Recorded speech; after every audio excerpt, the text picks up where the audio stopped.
นิมนต์พระภิกษุสงฆ์สามเณรเจริญพรแม่ชีโยคีและคณะศรัทธานั่งคุกเข่าพนมมือ We invite everyone to kneel and put their hands together in preparation to worship the Triple Gem.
ช่วงวันนี้บรรยากาศ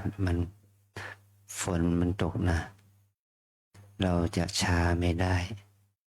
ช่วงนี้ฝนหยุดตกเราจะทำพิธีเวียนเทียนเนาะค่อยมานั่งสมาธิภาวนากันทีหลังตอนนี้ไปให้เราได้ถือดอกไม้ทูบเทียนบูชาพระรัตนตรัยขอนิมนต์พระภิกษุสงฆ์และทุกท่านถือดอกไม้ธูปเทียน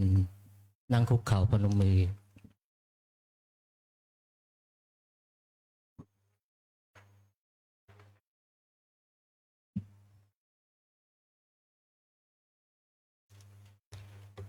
Now the good time for ceremony over. We start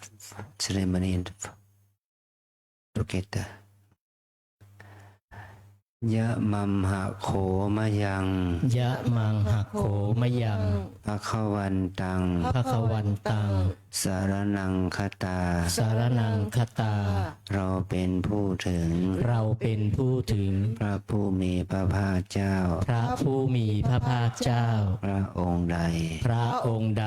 ว่าเป็นสรณะว่าเป็นสารณะ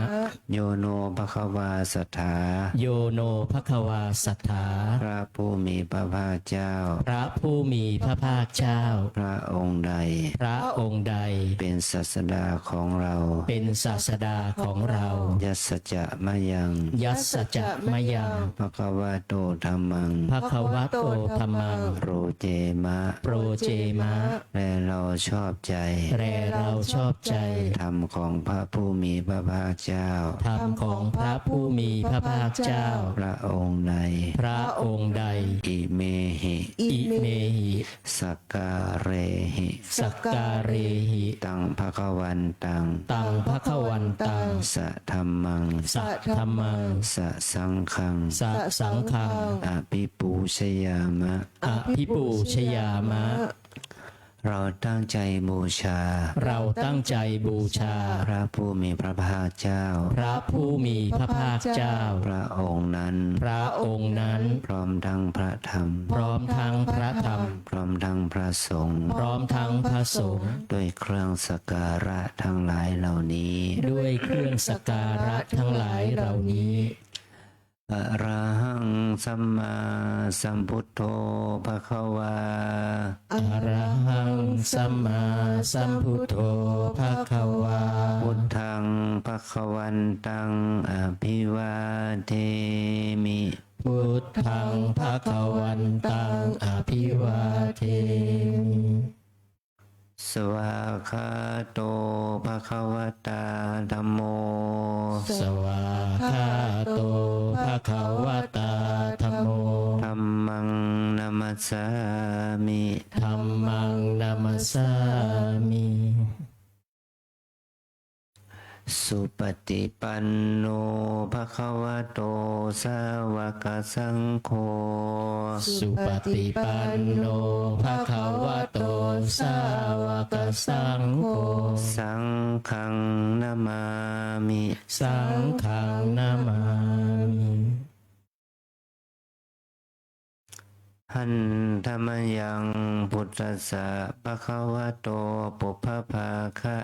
นะมะการังกะโรมาเส นะ นะโมตัสสะภะคะวะโตอะระหะโตสัมมาสัมพุทธัสสะนะโมตัสสะ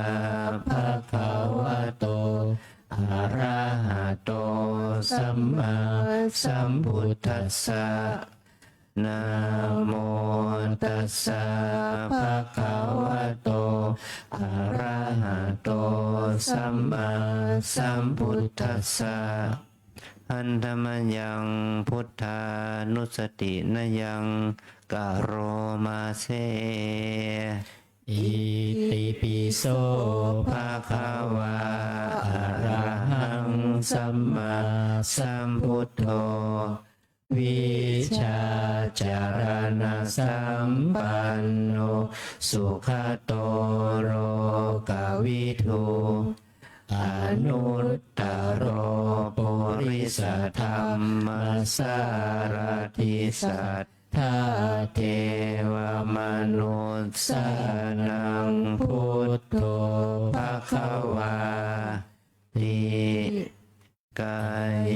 นะวาจายวเจตสาวาพุทเทกุกมังปะกตังมยายังพุทโธปฏิคันหตุอัจจยันตัง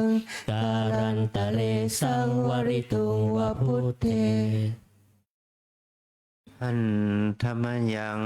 ธรรมานุสตินยังกะโรมาเส สวาคาโตภะคะวะตาธัมโม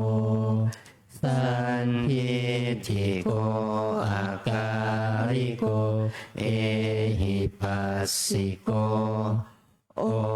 ปานายิโกปัจจตังเวทิตาโพวินโยหิติกายเยนะวาจายวเจตสาวาธัมเมกุกมังปะกตังมยายังธัมโมปฏิคันหตุอัจจยันตังการันตะเลสังวริตุงวะธัมเมหันธรรมยังสังขานุสตินยังกะโรมาเส สุปฏิปันโนภะคะวะโตสาวกสังโฆอุชุปฏิปันโนภะคะวะโตสาวกสังโฆยายาปฏิปันโนภะคะวะโตสาวกสังโฆสามีจิปฏิปันโนภะคะวะโตสาวกสังโฆยะทิทังจัตตาริปุริสายุคานิอัตถปุริสบุคลาเอสะภะคะวะโตสาวกสังโฆอาหุนายโยปาหุนายโยทักขินายโยอัญชลีการณิโยอนุตตรังบุญญาเกตังโลกัสสาติกายเยนะวาจายวเจตสาวาสังเคกุกมังปะกตังมยายังสังโฆปฏิคันหตุอัจจยันตังการันตะเลสังวริตุงวะสังเคโยคีลุกขึ้นเลยค่ะโยคีลุกขึ้นเลยตามแม่ชีมาเลยค่ะเดินตามชีมาเลยค่ะโยคีลุกขึ้นเลยค่ะเดินตามแม่ชีมาเลยค่ะ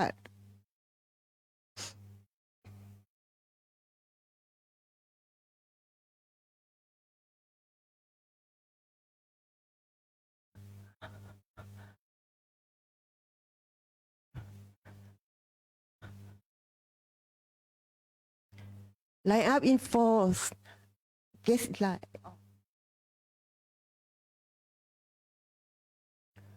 เดินขึ้นมาเลยค่ะแล้วแถวหน้าเข้าแถวหน้ากระดานเรียงสี่นะคะอ้าวขึ้นมาเลยค่ะขึ้นมาเลยต่อนี่หนึ่งสองสามสี่ต่อจากเลยค่ะสวัสดีเอาหนึ่งสองสามสี่ขึ้นมาเลยค่ะขึ้นมาเลยค่ะ ขึ้นมาก่อนนะคะแล้วเดี๋ยวก็มาจุดเทียนใครจุดแล้วต่อให้เพื่อนค่ะ เราจะจุดเฉพาะเทียนนะคะทูบเรายังไม่จุดนะคะ ให้มันได้เป็นสี่แถวค่ะหนึ่งสองสามสี่ขึ้นมาเลยค่ะขึ้นมาเลยค่ะแม่ชีพยายามเดินไปข้างหน้านะคะ ดูไส้เทียนด้วยนะคะ ดูไส้เทียนด้วยนะดึงไส้ให้มันตั้งขึ้นนะคะ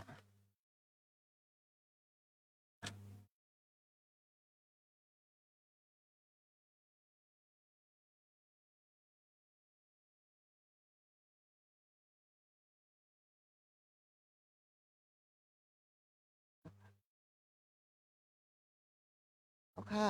ใครที่จุดแล้วต่อให้เพื่อนค่ะไม่เดี๋ยวนั้นไม่หมด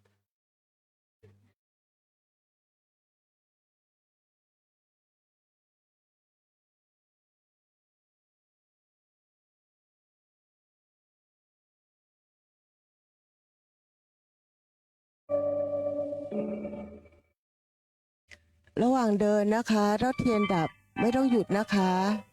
แล้วเดินต่อไปเรื่อยๆนะคะ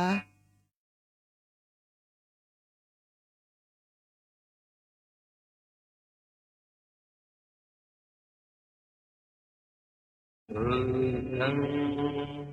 शरणं गच्छामि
ร่วมอธิษฐานจิตกับเจ้าคุณอาจารย์ได้นะคะ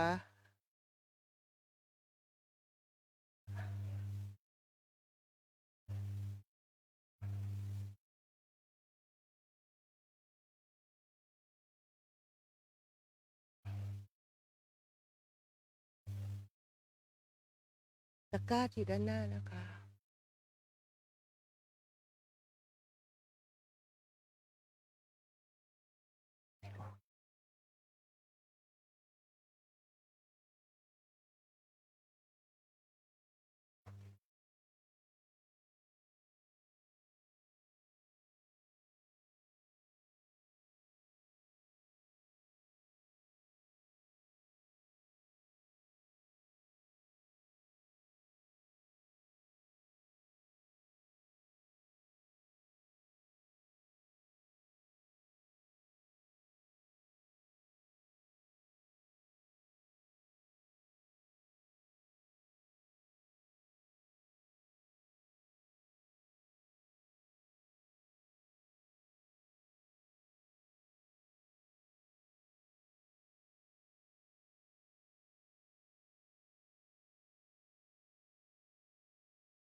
สำหรับท่านที่วางดอกไม้เสร็จเรียบร้อยแล้วนะคะ บัวพลาสติกนะคะ เราจะมีตะกร้าอยู่ด้านหน้านะคะ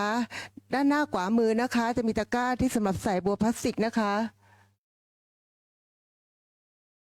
Ladies and gentlemen, after placing your flowers and candles,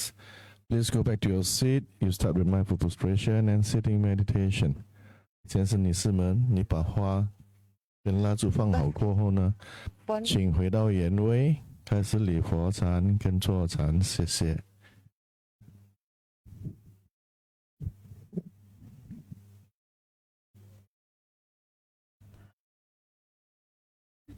บัวพลาสติกนะคะ